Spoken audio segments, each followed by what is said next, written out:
बड़ी से बड़ी सत्ता तुम्हें बचा नहीं पाएगी।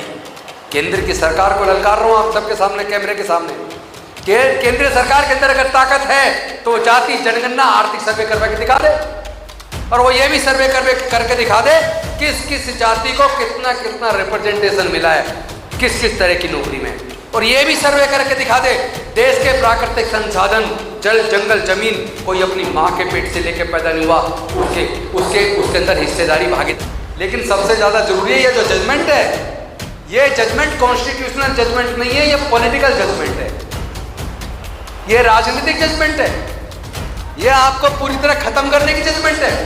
वो लोग अच्छे तरीके से जानते हैं कि अभी तो जो जितना % रिजर्वेशन हमारा है अभी तो वही नहीं दिया जा रहा, और जहां काबिल आदमी है वहां लिख देते हैं नोट फाउंड सुटेबल, बैकलॉग भरा नहीं जा रहा, तो पहले उसे तो भरवा दो।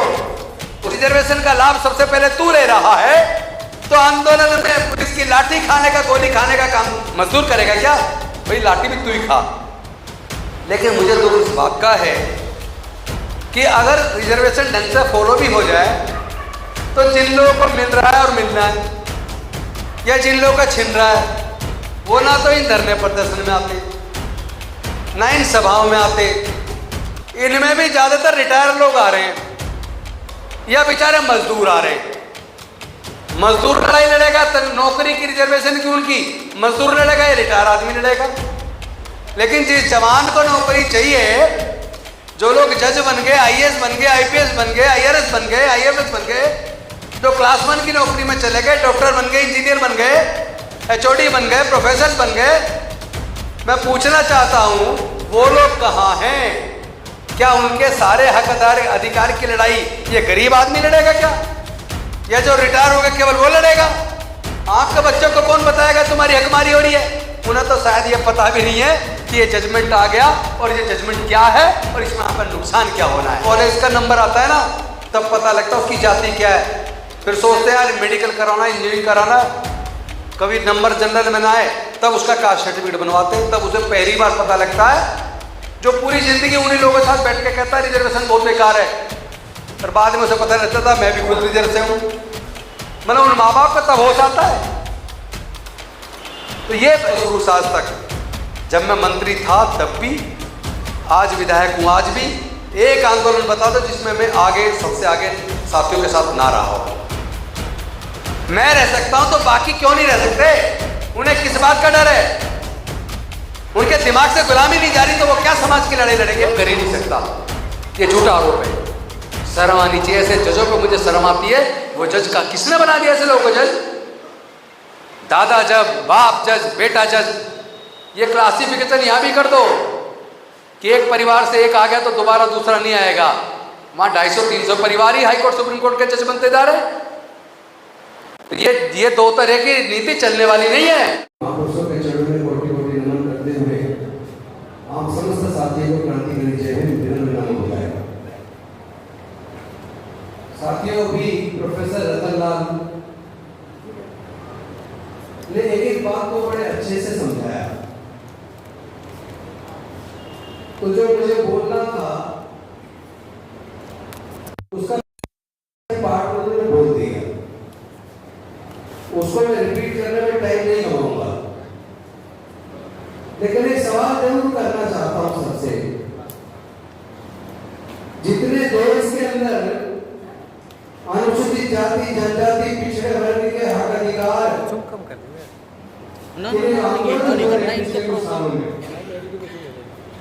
जो SC ST OBC की हकमारी हुई है, यही रिकॉर्ड करने आया हूं मैं, उसमें जितने आंदोलन हुए उन आंदोलन में अनुसूचित जाति जनजाति पिछड़े वर्ग के वो लोग जो उनके नाम पर राजनीति करते हैं, जो उनके नाम पर सत्ता में MP MLA मंत्री बने हैं, मैं पूछना चाहता हूँ आंदोलन में वोट पर उनमें से कितने आए? आंदोलन तो करना पड़ेगा। आरक्षण छीनेगा ये हम वर्षों से कह रहे थे कि प्लानिंग चल रही है। जैसा रतनलाल कह रहे थे होमगार्ड बनने का सपना देखते रहे, पीछे से तुम्हारी जमीन खोद दी। भाई सच्चाई से कब तक भागोगे? सरकारी स्कूल लगातार कमजोर किए जा रहे हैं। पिछले 15 से 20 सालों में पौने 2 लाख से ज्यादा सरकारी स्कूल बंद हो गए। जिस डिग्री को करने के लिए इंजीनियरिंग की डिग्री, मेडिकल की डिग्री, मैनेजमेंट की डिग्री, आर्किटेक्ट की डिग्री या दूसरे जो प्रोफेशनल कोर्सेज हैं, उन डिग्रियों को जिनको लोग वजीफे के पैसे से कर लिया करते थे या बहुत ही कम पैसे पे, बहुत कम खर्च से कर लिया करते थे, आज उन डिग्रियों को करने के लिए 15 लाख, 20 लाख, 30 लाख, 50 लाख, 1 करोड़ रुपए चाहिए। तो पहले तो इस मुद्दे पर लड़ने से पहले ये सोच लो कि वो 20 लाख से 1-1.5 करोड़ तक अपने बच्चे की डिग्री पर खर्च करने के लिए अनुसूचित जाति, जनजाति, पिछड़े वर्गों में कितने लोगों के पास इतना पैसा है जो इस खर्चे को उठा ले? कौन सा डाटा सुप्रीम कोर्ट ने कलेक्ट किया? कोई कलेक्ट किया क्या? एक ट्वीट अभी पढ़ रहा था मैं मंडल जी का, पिछले 4 साल में EWS के 100 लोग IAS बने, उन 100 में से 74 IAS ब्राह्मण बने और 12 IAS ठाकुर बने, यानी हो गए 86। तो 74% तो केवल ब्राह्मण ले गए EWS का, वो जजों को दिखेगा भी नहीं। चूंकि एक्चुअल में मुद्दा वही है, ये जो हुक्मरान बनने की जो बात हम करते रहे, भाई हुक्मरान बन जाओ। मैंने पिछले दिन भी कहा था मीटिंग में, मान लो मुख्यमंत्री बन गए आप, योजना किससे बनवाओगे? ब्यूरोक्रेट से बनवाओगे।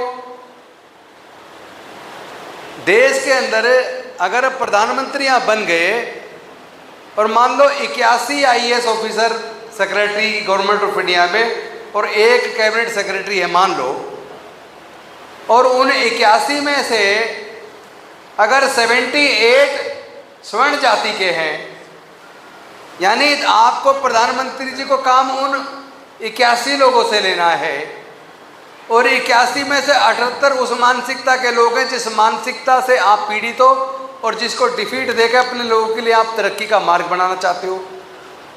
तो वो 78 तो पहले तो फाइलों को ही घुमाते रहेंगे, वो इस इंतजार में रहेंगे इनका 5 साल पूरा कब हो, तो आपको घुमा घुमा के आधे से ज़्यादा टाइम किल कर देंगे। और मान लो किसी तरीके से बहुत ज़्यादा दबाव देने पे वो पॉलिसी बना के भी ले आए और उन्होंने बनाने में 3 से 3.5 साल लगा दिए, उसके बाद उसको आप कैबिनेट में लाओगे, कैबिनेट में पास करोगे, कैबिनेट में पास करने के बाद कोई बिल लेके विधानसभा में होगे, विधानसभा में आप पास करोगे।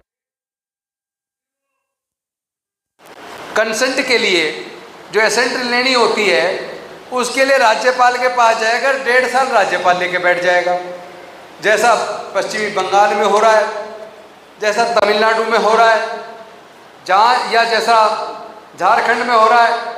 जहाँ जहाँ विपक्ष की सरकारें हैं, अगर सरकार ईमानदारी से कुछ चेंज करना चाहते, कुछ बदलाव लाना चाहती है, वो कोई योजना बना भी लेती है तो पहले तो बनाने में उसे वो 4 साल गंवा देते हैं और बनने के बाद फिर राज्यपाल उसको लेके बैठ जाता 1-1 साल तक और तब तक सरकार गई, बन लो हुक्मरान, बोलिए आपका काम खत्म।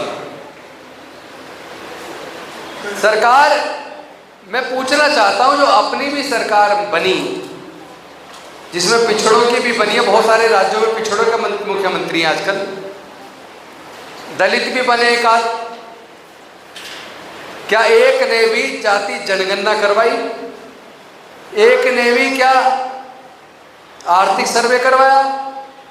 जब माननीय सर्वोच्च न्यायालय ने रिजर्वेशन इन प्रमोशन वाले मुद्दे पर M नागराज वाले जजमेंट में एक 3 लेयर टेस्ट लगा दिया कि प्रमोशन तो ठीक है, आपकी डिमांड ठीक है, उन्होंने कहा भाई पहली चीज एडुकेट रिप्रेजेंटेशन होना चाहिए, मान लिया, लेकिन दूसरी चीज एफिशिएंसी डाउन नहीं होनी चाहिए, एफिशिएंसी मेंटेन होनी चाहिए, और तीसरी चीज आपके पास डाटा होना चाहिए, सर्वे होना चाहिए।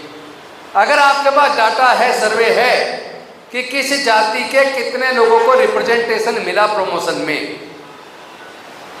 तो आप रिजर्वेशन इन प्रमोशन कर लो।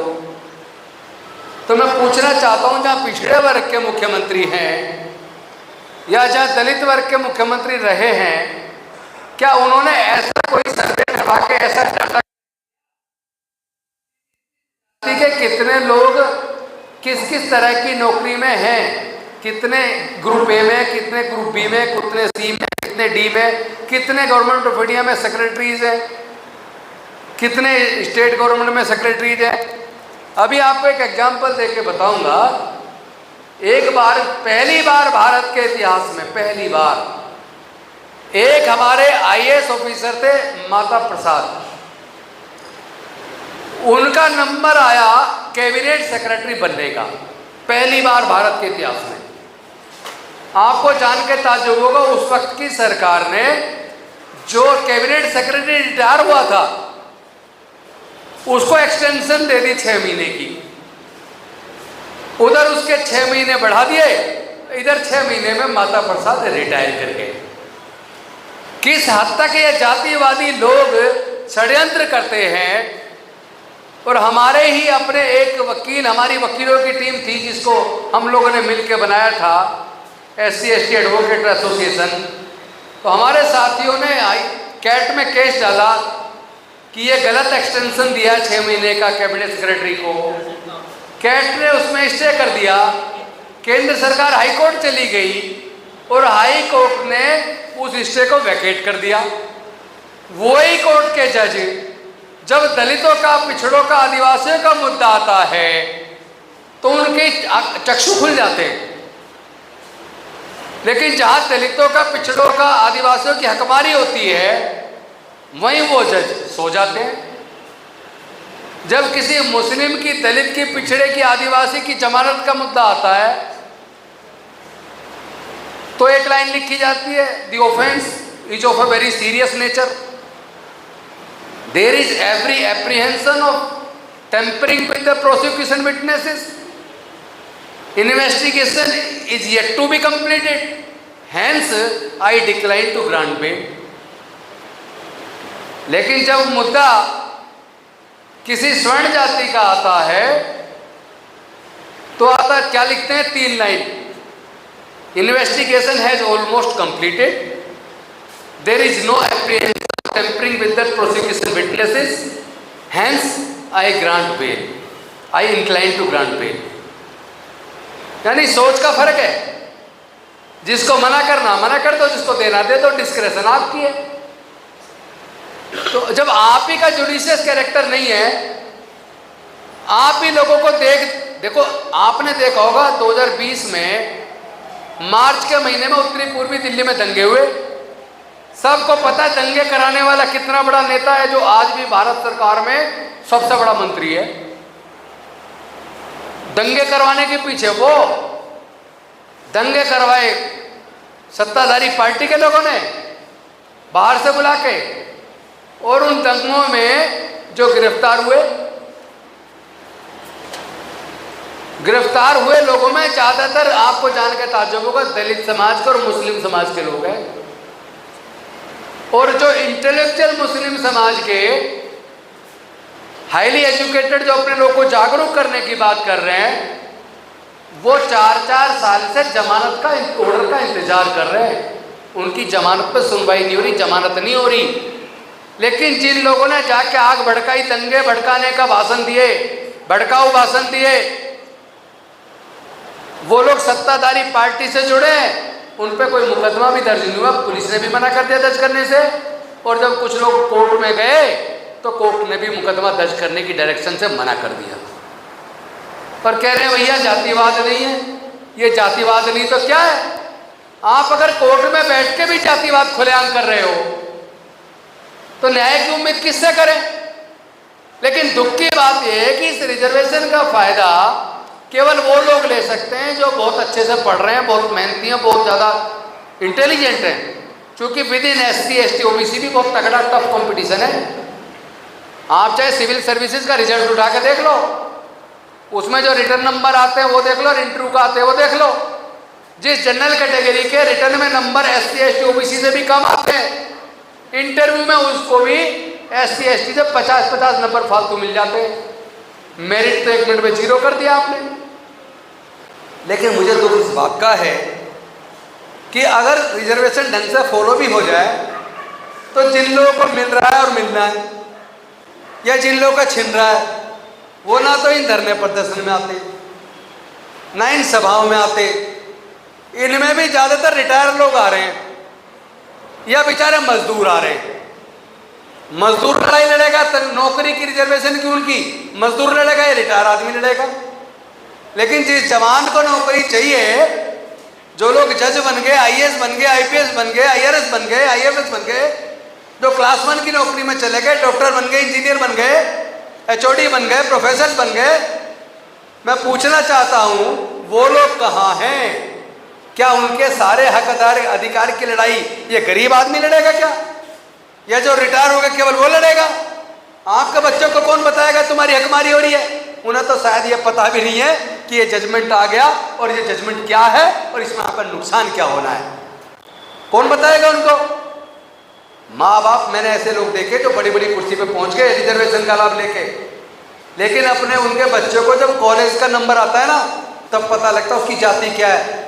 फिर सोचते हैं यार मेडिकल कराना, इंजीनियरिंग कराना, कभी नंबर जनरल में ना आए तब उसका कास्ट सर्टिफिकेट बनवाते हैं, तब उसे पहली बार पता लगता है। जो पूरी जिंदगी उन्हीं लोगों के साथ बैठ के कहता है रिजर्वेशन बहुत बेकार है, और बाद में उसे पता लगता था मैं भी खुद रिजर्व से हूं। मतलब उन माँ बाप का तब होश आता है। तो ये एक ऐसी सच्चाई है जिससे मुंह मोड़ने से काम नहीं चलेगा। बिल्ली को देख के कबूतर आंख मींचले तो जान बचने वाली नहीं है। बिल्ली को देखते ही उड़ेगा तो जान बच सकती है। लेकिन हमारे समाज के लोग, खासतौर पर जो पढ़े लिखे लोग हैं, जो अच्छी नौकरियों में हैं, जो MP MLA मंत्री बन गए, वो लोग दड़ मारे पड़े हैं। वो किसी भी आंदोलन में नजर नहीं आते। चुनाव लड़ोगे तुम, सांसद विधायक बनोगे तुम, मंत्री बनोगे तुम, गुलामी करोगे तुम, समाज के मुद्दों पर लड़ेगा मजदूर। एक भी आंदोलन बता दो शुरू से आज तक, जब मैं मंत्री था तब भी, आज विधायक हूं आज भी, एक आंदोलन बता दो जिसमें मैं आगे, सबसे आगे साथियों के साथ ना रहा हो। मैं रह सकता हूं तो बाकी क्यों नहीं रह सकते?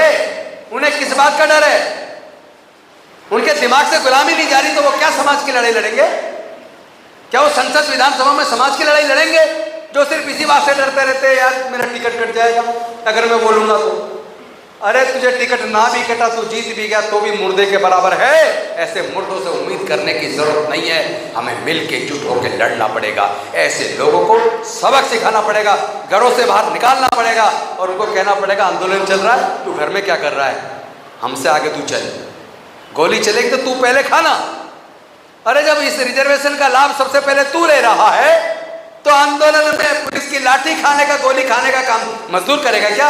भाई लाठी भी तू ही खा, फल तू खा रहा है तो लाठी भी खा। लेकिन ये तब होगा जब हम लोग मिल के इस साजिश को पहले बेनकाब करें। अपने लोगों को जगाने के काम तुम कर ही नहीं करेंगे, लेकिन सबसे ज़्यादा जरूरी है ये जो जजमेंट है, ये जजमेंट कॉन्स्टिट्यूशनल जजमेंट नहीं है, ये पॉलिटिकल जजमेंट है, ये राजनीतिक जजमेंट है, ये आपको पूरी तरह खत्म करने की जजमेंट है।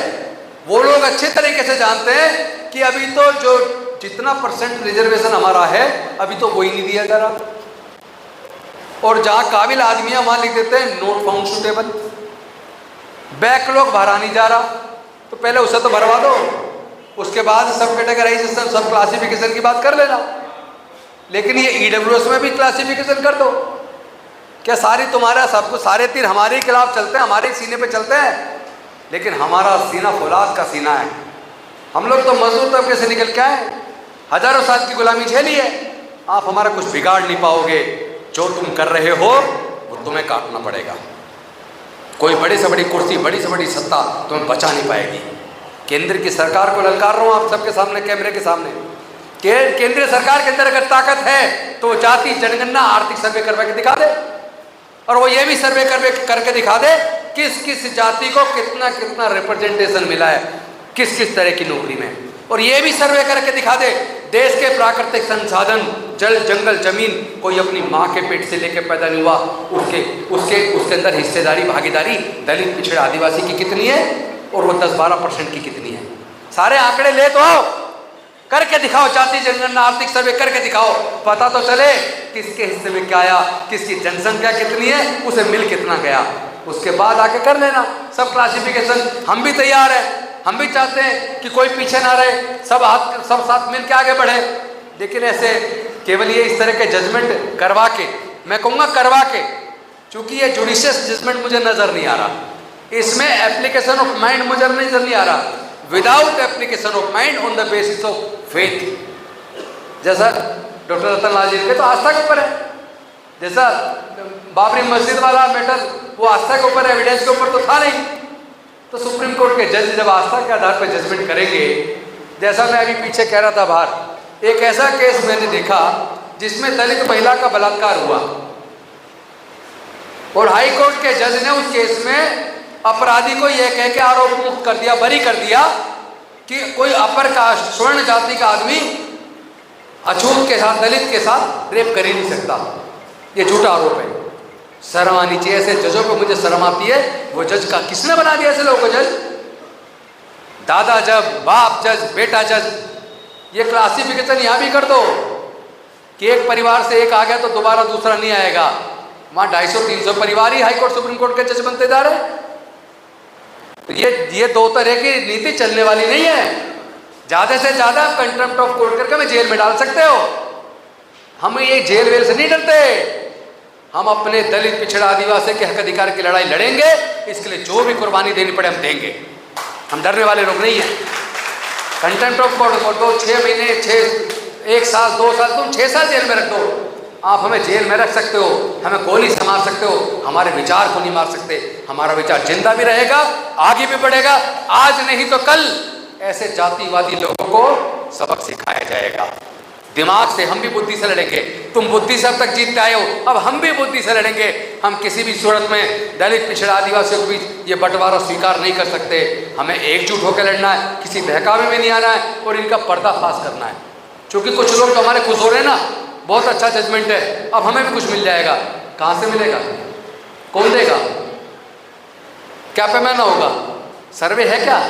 डाटा है क्या? किसकी कितनी जनसंख्या है?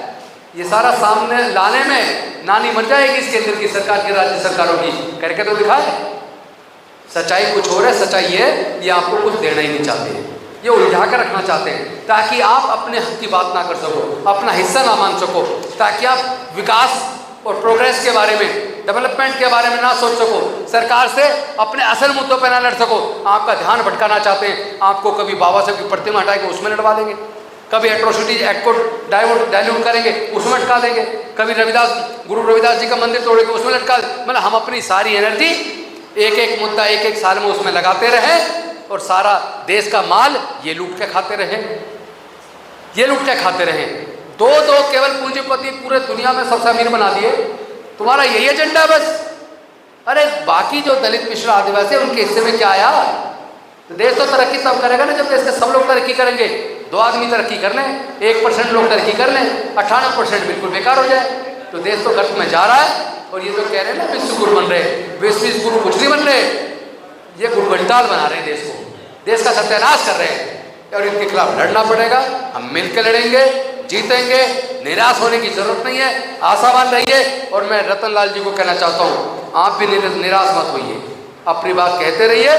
हम लोग न्याय के लिए, समाज के हक अधिकार के लिए लड़ रहे हैं। उतार चढ़ाव आएंगे, इस तरह के मुद्दे आएंगे, कुछ लोग साथ देंगे, कुछ लोग साथ नहीं देंगे, लेकिन हम लोग बिना निराश हुए अपनी लड़ाई जारी रखेंगे। बहुत बहुत धन्यवाद। नमो बुद्धाय। जय भीम, जय भारत, जय संविधान।